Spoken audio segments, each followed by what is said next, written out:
역대하 22장 1절부터 9절까지 한 절씩 교독하겠습니다. 예루살렘 주민이 여호람의 막내 아들 아하시야에게 왕위를 계승하게 하였으니 이는 전에 아라비아 사람들이 아라비아 사람들과 함께 와서 진을 치던 부대가 그의 모든 형들을 죽였음이라. 그러므로 유다 왕 여호람의 아들 아하시야가 왕이 되었더라. 아하시야가 왕이 될 때에 나이가 42세라.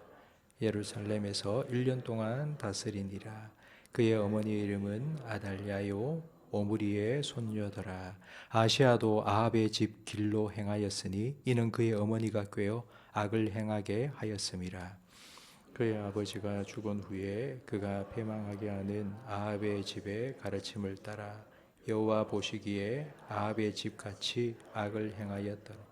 아시아가 아합의 집의 가르침을 따라 이스라엘 왕 아합의 아들 요람과 함께 길라 라못으로 가서 아람 왕 하사엘과 더불어 싸우더니 아람 사람들이 요람을 상하게 한지라. 요람이 아람 왕 하사엘과 싸울 때에 라마에서 맞아 상한 것을 치료하려 하여 이스라엘로 돌아왔더라. 아합의 아들 요람 병이 있으므로 유다 왕 요람의 아들 아사랴가 이스라엘로 내려가서 방문하였더라. 아시아가 요람에게 감으로 해를 입었으니 이는 하나님께로 말미암은 것이라. 아시아가 갔다가 요람과 함께 나가서 님시의 아들 예후를 맞았으니 그는 여호와께서 기름을 부으시고 아합의 집을 멸하게 하신 자이더라. 예후로 하여금 아합의 집을 심판하게 하실 때에 유다 방백들과 아시아의 형제들의 아들들 곧 아시아를 섬기는 자들을 만나서 죽였고, 함께 읽습니다. 아시아는 사마리아에 숨었더니 예후가 찾음에 무리가 그를 예후에게로 잡아가서 죽이고 이르기를 그는 전심으로 여호와를 구하던 여호사밧의 아들이다 하고 장사하였더라. 이에 아시아의 집이 약하여 왕위를 힘으로 지키지 못하게 되니라. 아멘. 오늘 본문 1절 말씀에 좀 특별한 표현이 나옵니다. 예루살렘 주민이 여호람의 막내 아들 아하시야에게 왕위를 계승하게 하였다는 말씀입니다. 구약 이스라엘 역사에는 왕위는 당연하게 아들에게 계승이 되었습니다. 1절 하반절 말씀에 나와 있는 것처럼 아버지 여호람 때에 아라비아 사람들이 쳐들어와 왕궁까지 완전히 함락을 시키고 모든 왕자들을 다 죽였습니다. 딱 한 사람, 막내 아들 아시아만 살려두었습니다. 여호람이 죽었으니 이제 살아남은 아들 아시아가 왕이 되는 것 당연합니다. 그런데도 예루살렘 주민들이 하나밖에 없는 왕의 아들 아시아가 왕이 되는 것을 의논을 하고 왕으로 세운 결정을 한 것입니다. 이 말은 이 아시아를 왕으로 세우는 게 고민이 많이 되었다는 의미입니다. 왜 고민했을까요? 당연히 아시아가 왕이 되기에 너무나도 부족한 점들이 많았기 때문입니다. 그 이유가 오늘 본문 3절 말씀에 나오는데 아시아는 왕이 된 후 아합의 집 길로 행하였습니다. 그 이유가 바로 그의 어머니가 그를 꾀어서 악을 행하게 만들었기 때문입니다. 어머니의 나쁜 영향을 많이 받았기 때문입니다. 아시아의 어머니는 여호람의 아내인데 어제 살펴본 바와 같이 여호람은 아합의 딸과 결혼했습니다. 그러니까 아시아의 어머니는 아합의 딸이고 이세벨의 딸이었습니다. 그래서 아시아는 어머니의 아주 나쁜 영향을 계속하여 받으며 아합의 집 길로 행하였습니다. 아시아가 유다의 왕이 되었을 때에 이스라엘 왕은 요람이었는데 요람과 아하시아는 외삼촌과 조카 사이였습니다. 그래서 외삼촌이 부탁을 하면 들어줄 수밖에 없었습니다. 외삼촌 북이스라엘의 요람 왕이 아람과 전쟁을 할 때에 좀 도와달라고 요청을 했습니다. 그래서 아하시야는 외삼촌을 도와서 아람과 전쟁을 했는데 그 전쟁통에 아람이 부상을 당했습니다. 오랫동안 그 부상당해서 치료를 받고 있었기 때문에 아하시야가 한번 병문안을 갔습니다. 그때에 북이스라엘에 반란을 일으켰던 예후가 아람 왕을 죽이러 왔다가 함께 있던 아하시야까지 죽였습니다. 7절 말씀에 보면 이 예후는 하나님께 기름 부음을 받은 자라고 기록되어 있는데 하나님께서 엘리야에게 이렇게 명하셨습니다. 아합의 집을 심판하기 위해 내가 예후를 왕으로 삼을 테니 너는 그에게 기름을 부어서 왕이 되도록 해라 명하셨습니다. 바로 이 예후입니다. 이렇게 아하시야는 왕이 된 지 1년 만에 죽었습니다. 아하시야가 이렇게 허무한 죽음을 맞게 된 이유는 한 가지입니다. 요람과 함께 있었기 때문입니다. 함께 있다가 같이 죽었다. 너무하다 싶지만 함께 있었다는 말은 그냥 같은 장소에 있었다는 뜻이 아닙니다. 같은 마음을 품고 같은 뜻을 가졌다는 의미입니다. 가까이 있으면 닮습니다. 가까이 있으면 보고 듣습니다. 보고 듣는 것은 마음 속에, 영혼 속에 스며듭니다. 그래서 그 사람의 인생을 물들여 버립니다.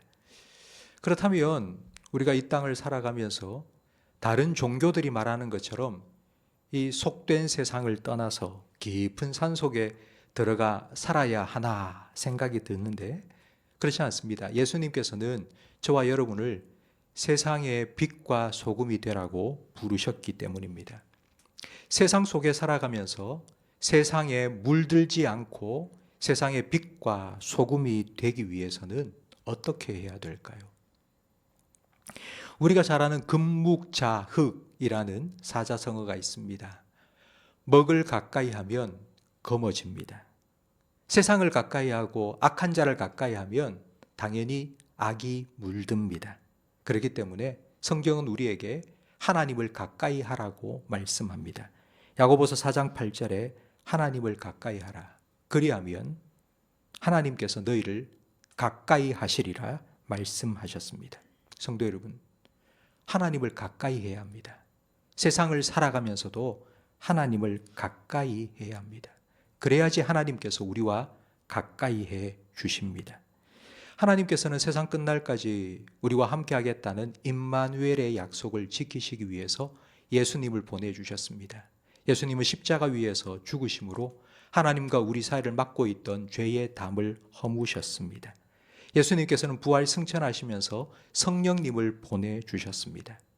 예수님은 성령님을 보혜사, 도우미라고 부르셨습니다. 예수님이 승천하고 예수님 이 땅에 계시지 않을 때 성령님께서 우리와 함께 하시며 예수님께서 가르쳐 주신 말씀을 생각나게 하시고 그리고 그 말씀으로 인도해 주시고 그 말씀으로 우리를 보호해 주시기 때문입니다. 요한복음 17장 15절 말씀에 예수님께서는 십자가에 달리시기 전날 밤 제자들과 그리고 이후에 예수님을 믿는 저와 여러분을 위해 기도하셨습니다. 내가 비옵는 것은 그들을 세상에서 데려가시기 위함이 아니요 다만 악에 빠지지 않게 보전하시기를 위함이니이다. 그들을 진리로 거룩하게 하옵소서. 아버지의 말씀은 진리니이다. 예수님께서는 이 죄악 가득한 세상 속에 우리를 빨리 데려가라고 하나님께 기도하지 않으셨습니다. 이 세상 속에서 악에 빠지지 않도록 진리로 거룩하게 지키고 보호해달라고 기도하셨습니다. 하나님께서는 그 기도에 응답하셔서 성령님을 보내주셨습니다.